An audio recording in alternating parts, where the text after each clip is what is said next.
Good morning everyone. DLA 2018 के सभी प्रशिक्षुओं का एक बार पुनः इस YouTube चैनल पर स्वागत है। जैसा कि पिछले टॉपिक में हम लोगों ने गरीबी के बारे में पढ़ना प्रारंभ किया था, जिसमें हमने गरीबी की परिभाषा बताया था और गरीबी के जो है प्रकार बताया था, जिसमें निरपेक्ष गरीबी और सापेक्ष गरीबी इसको बताया था। आज हम लोग जो है इसी के अंतर्गत भारत में गरीबी के कारण के बारे में पढ़ते हैं, जिसको हम लोग मुख्यतः जो है क्या क्या रीज़न है उसको जानते हैं, आम भाषा में जानते हैं, उसको केवल परिमार्जित करके अपने शब्दों में लिखना है। इसको हम लोग आज देखते हैं।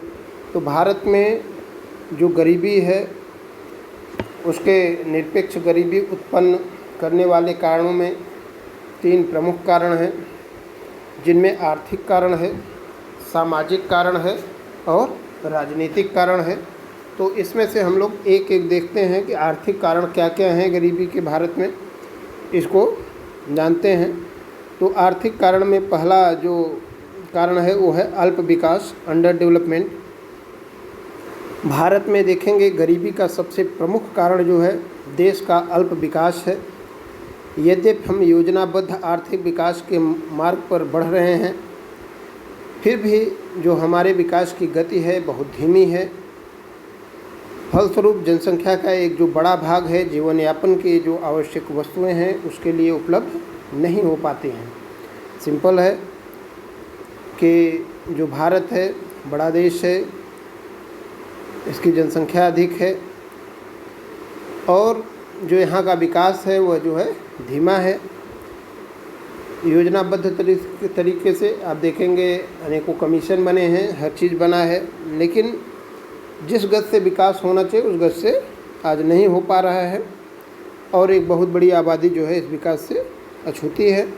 दूसरा एक प्रमुख कारण है आय तथा धन के वितरण में असमानता, inequality in the distribution of income and wealth. जैसा कि हम लोग जानते भी हैं कि जो आय या धन का वितरण है भारत में वो असमान है। रिजर्व बैंक के एक अनुमान के अनुसार समस्त राष्ट्रीय आय का 30% भाग जनसंख्या के 10% धनी लोगों को प्राप्त है, जबकि जनसंख्या के 20% गरीब वर्ग को राष्ट्रीय आय का केवल 8% जो है प्राप्त होता है। ग्रामीण क्षेत्र की तुलना में जो शहरी क्षेत्र है वहाँ में आय वितरण में असमानता और अधिक है। ये दूसरा कारण हो गया। और तीसरा एक प्रमुख कारण आप देखेंगे गरीबी का भारत में वो है अपर्याप्त विकास दर। भारतीय अर्थव्यवस्था की विकास दर जो है निम्न है, नीचे है और योजना के 62 वर्ष में औसत विकास दर 3.5% लगभग रही है, जिसने गरीबी की जड़ों को जो है और अधिक गहरा कर दिया है। विकास दर जो है यहाँ पे नीचे है। इसके बाद देखेंगे जनसंख्या की ऊंची वृद्धि दर, high growth rate of population.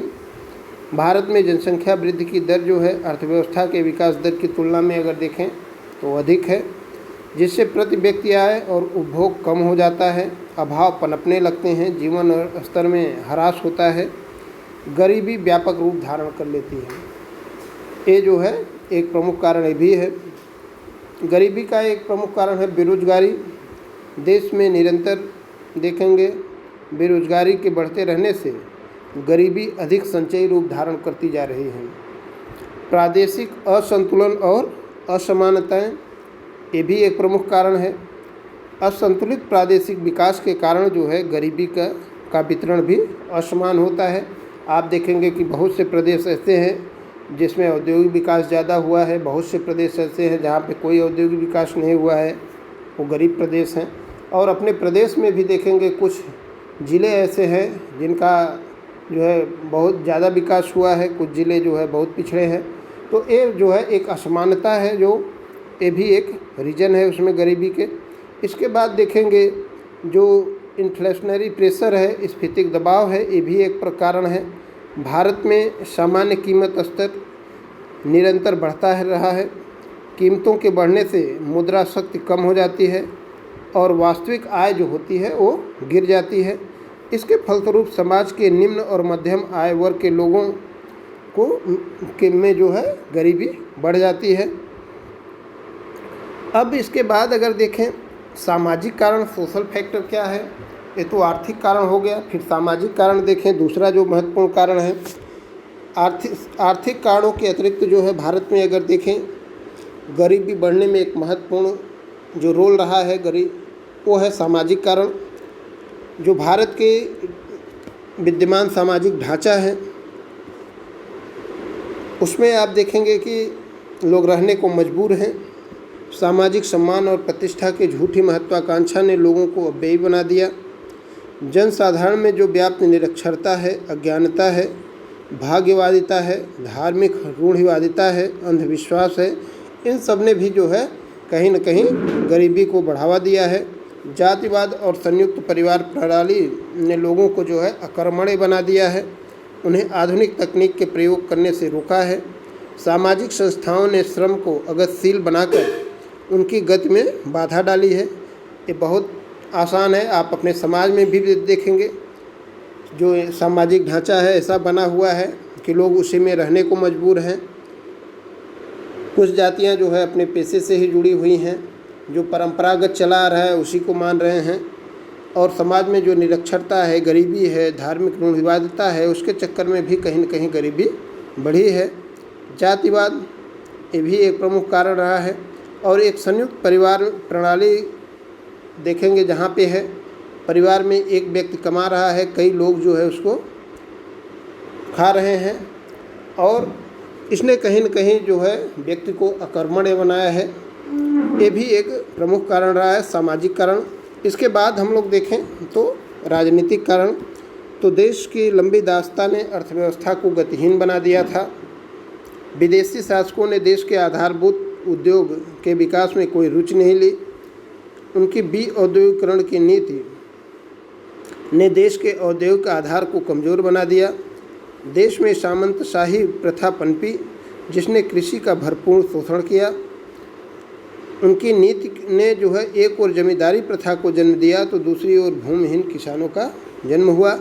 फलतः क्या हुआ कि मतलब उनके शोषण के साथ साथ गरीबी भी भारत में बढ़ी है। इन कारणों को अगर देखें कि भारत में जो गरीबी का कारण है इसको आप लिख सकते हैं कि 3 पॉइंट में कि आर्थिक कारण है, राजनीतिक कारण है, सामाजिक कारण है। और मुख्यतः हम लोग अपने समाज में इस चीज़ को देखते हैं, महसूस करते हैं, हम लोग जानते हैं। केवल अपने शब्दों में इसको लिखना है। महत्वपूर्ण टॉपिक है जिसको मतलब आप लघु उत्तरीय क्वेश्चन में पूछ सकता है भारत में गरीबी के कारण, तो इन चीज़ों को आप इन बिंदुओं को उसमें दर्शा सकते हैं।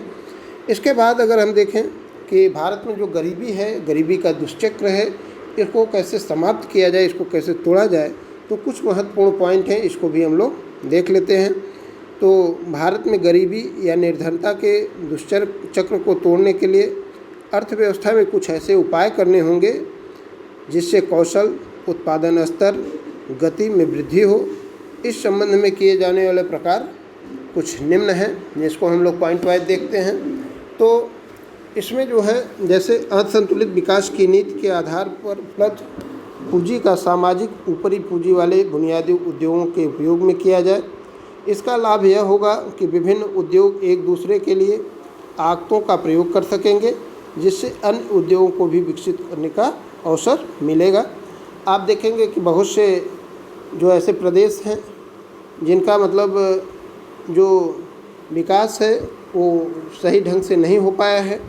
असंतुलित जो विकास है वहाँ पे जो पूंजी स्तर लगाना चाहिए अन्य प्रदेशों का जिसका औद्योगिक विकास नहीं हुआ है, इसके द्वारा भी मतलब गरीबी को दूर किया जा सकता है।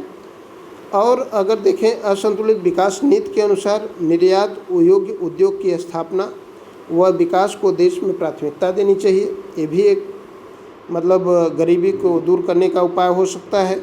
तीसरा, विकास वित्त के लिए कर आरोपण, हीनार्थ प्रबंधन, बैंकिंग व्यवस्था का विकास, सार्वजनिक उद्योगों की स्थापना, विदेशी पूंजी व अपसंचित साधनों का उपयोग आदि मौद्रिक उपायों को लागू करना चाहिए।